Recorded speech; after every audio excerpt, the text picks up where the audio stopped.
This guy, anyone know what this guy's name is? Stephen Hawking. Anyone know who this is?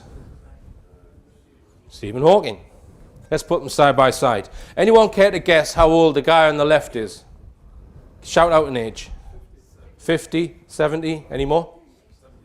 73. The guy on the right, give me an age. 60, 35. Let's put the ages in. This is Hawking, age 40 in 1982. This is Hawking in 2007, age 65. This is a recent image of Stephen Hawking and his teeth. Now, I said in a previous lecture that I didn't think that they were dentures, that they've got to be real teeth. Dentists wouldn't give you dentures like that. So if you compare it with a much earlier image, his bottom teeth seem to be ground right down to the bone. So my comment was, did his teeth grow back? Now, I have been contacted by a dentist who reckons that the teeth on the right, they might be dentures. He's not 100%, but he says it's possible. Let's look at these two images. Do you believe they are the same person? Look carefully. Look carefully. The one on the right is much more recent. The one on the left is, I think, from probably the late 70s or early 80s. Here's Hawking in the 60s, 70s, 80s.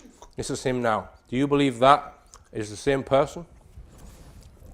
This comes from a paper by Miles Mathis entitled Stephen Hawking Died and Has Been Replaced.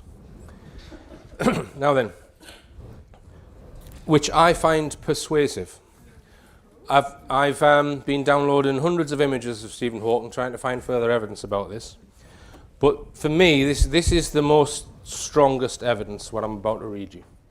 Hawking has amyotrophic lateral sclerosis, also known as Lou Gehrig's disease. The average survival time for ALS is 4 years. When Hawking was first diagnosed in 1963, doctors gave him 2 years to live. Hawking has had ALS for over 52 years, which is a record by many decades. Jason Becker is the only person I have heard of who has lived more than 20 years with the disease. So there is about a 3-decade difference between the longest survivor and the second longest survivor. And yet, here we are, 52 years later and counting. It appears the real Hawking did beat the odds and live for about 20 years, but at some point he was replaced. I have no proof he died, but I assume that is why they replaced him. He was a very useful public relations entity for physics, and they didn't want to lose him. So there's your reason, yeah? Let's assume it's true. You can see why they might do it, because we know, if you watch Rich Planet, that there are things in science which have been covered up. Cold fusion technology, free energy technology, directed energy weapons, possibly anti-gravitic propulsion systems, all kinds of things, right?